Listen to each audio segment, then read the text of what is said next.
বেলাল বলে এক আল্লাহ, উমাইয়া বলে আগুন জ্বালা। আমার আল্লাহ বলেন ও জিবরাইল, আল্লাহ বলেন ও জিবরাইল, জান্নাতেরই খুলো তালা। লা ইলাহা ইল্লাল্লাহ, লা ইলাহা ইল্লাল্লাহ, লা ইলাহা ইল্লাল্লাহ। বহু দূরে মদিনা, কেমনে যাব জানি না। বহু দূরে মদিনা, কেমনে যাব জানি না। দয়ার আল্লাহ দয়া করো, মায়ার আল্লাহ মায়া করো, পুরাও মনের বাসনা।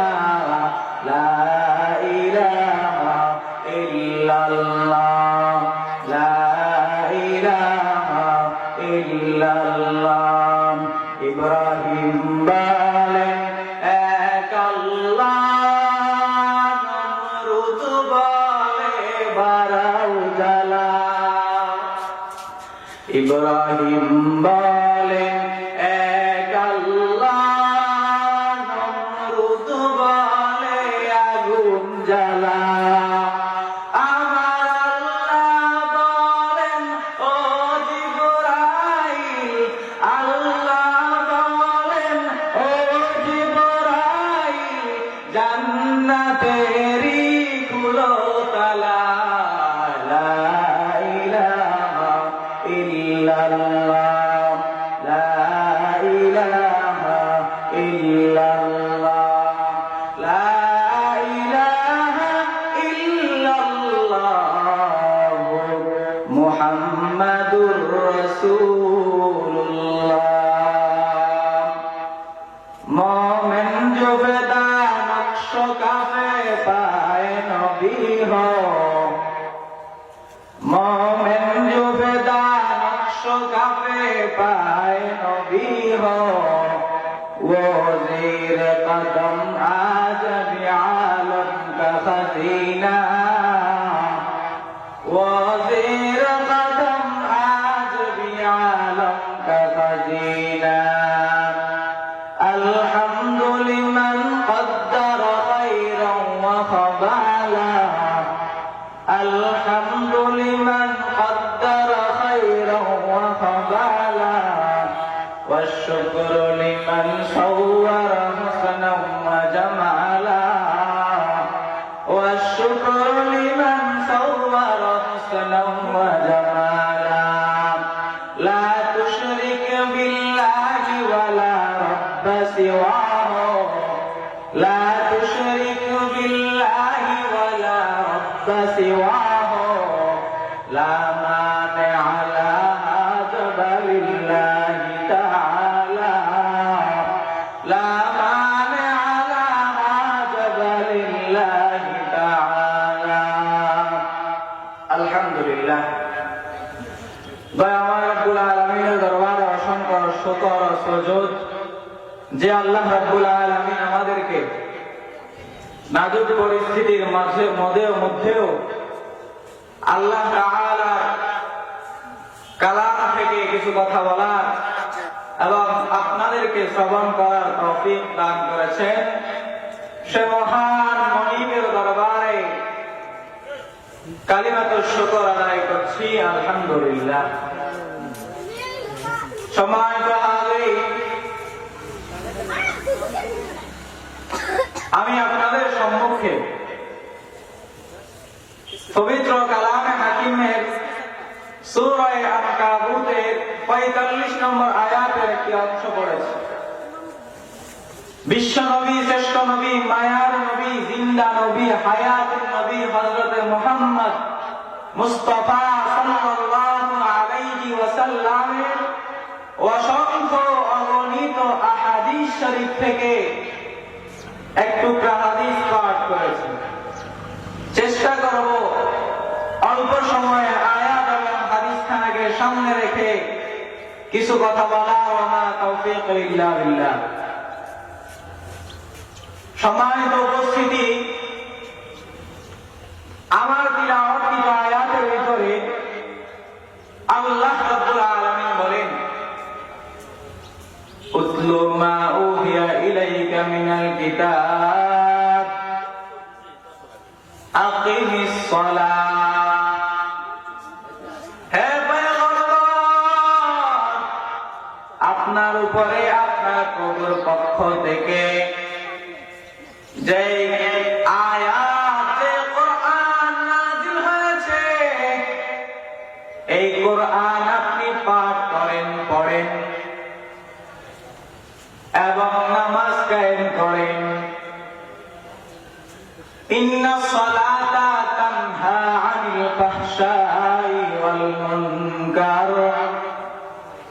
নিশ্চয় নামাজ খারাপ মন্দ কথাবার্তা, খারাপ কাজ থেকে ফিরাইয়া রাখে।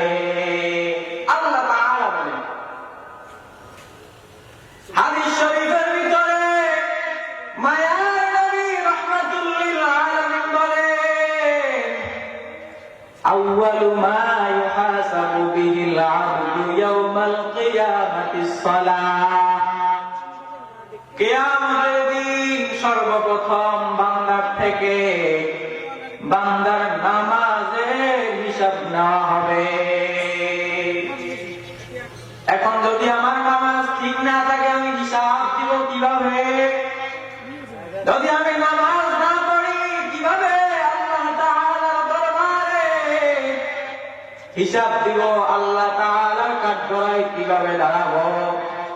হ্যাঁ মুমিনের দল, আল্লাহ তাআলা বলেন, তোমরা নামাজ কায়েম করো। নবীকে বলছেন নামাজ কায়েম করো। নিশ্চয় নামাজ খারাপ এবং ফাহিশা কাজ হতে ফিরাইয়া রাখে।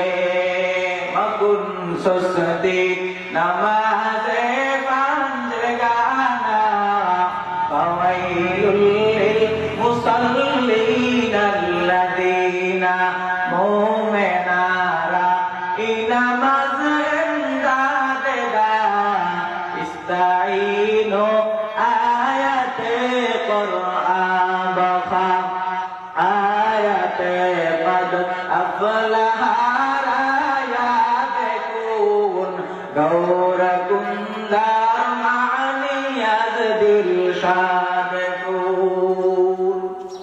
মুমিন বান্দা নামাজ পড়বে, সেখানেই মজা পাবে। তুমি গুনার ভিতরে মজা পাও, আর মুমিন বান্দা নামাজের ভিতরে মজা পায়। তুমি গুনাহের ভিতরে নারী দেখে মজা পাও, আর মুমিন বান্দা আল্লাহকে সিজদা দিয়ে মজা পায়। এর নবীর উম্মতের দল,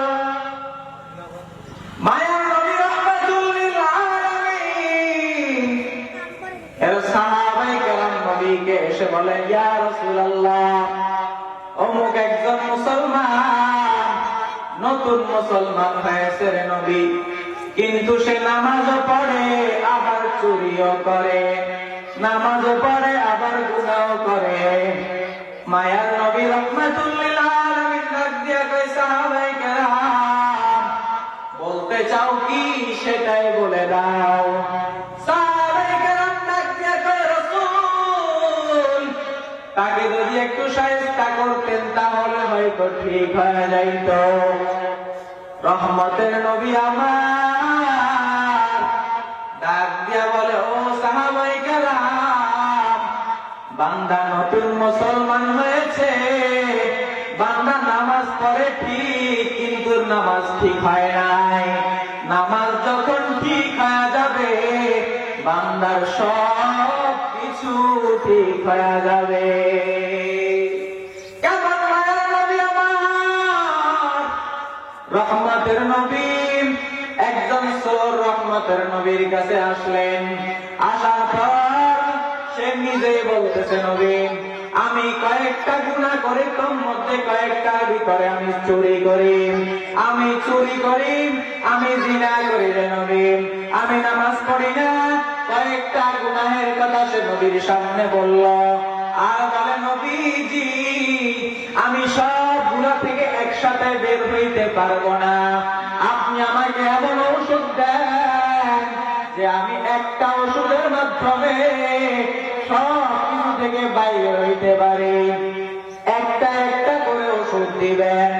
মায়ার নবী, রহমতের নবী আমার, মায়ার নবী বলেন ও সাহাবী আসো শুনো, আজকে তোমার জন্য সবক হইল তুমি আগামীতে আর কখনো মিথ্যা বলবা না। এবার চলে গেলেন চোর।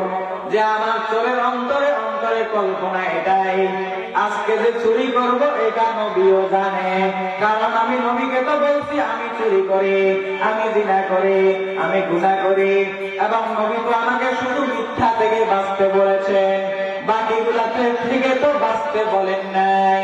এবার চোর আজকে নবী জানে তার বরকতের চুরি, আজকে চোর ওই সাহাবী চোর চলে গেল। তখন চলে যাওয়ার পর বরকতের চুরি নবীও জানে। এবার যখন চলে যায়, যখন যেই বাড়িতে চুরি করবে ওই বাড়ির সামনে চলে যায়, যাওয়ার পর চোর অন্তরে অন্তরে চিন্তা করে আমি তো রহমতের নবীর দরবারে বলেছি আগামীর কোনদিন আমি নবীর সামনে মিথ্যাবাদী হয়ে থাকবো না। মায়ার নবী রহমতুল লিল আলামিনের সামনে আমি আর মিথ্যুক হয়ে থাকতে চাই না, আবার মিথ্যাবাদী হয়ে উপস্থিত হতে চাই না। রহমতের নবীর এই চিন্তা যখন ওই চোরের অন্তরে চলে আসলো, এবার সে ওই চুরি পালাইয়া সে রহমতের নবীর দরওয়াজায় হাজির হয়ে গেল। মায়ার নবী রহমতুল লিল আলামিন, আপনি আমাকে আজকে এই যে সবকটা দিলেন যে আমি আর জীবনে মিথ্যা কথা বলবো না। নবীজি আমি যখন আজকে চুরি করার জন্য এক বাড়ির সামনে যাই, যাওয়ার পর তখন আমার অন্তরে অন্তরে চিন্তা করলাম যে নবী যদি আমাকে জিজ্ঞাসা করে আর তুমি চুরি করছনি, তখন তো আমি নবীজির সামনে মিথ্যা কথা বলতে পারবো না। নবীজির এক ট্যাবলেটে, নবীজির এক ঔষধে সাহাবীর সমস্ত গুনাহ ছেড়ে যায়।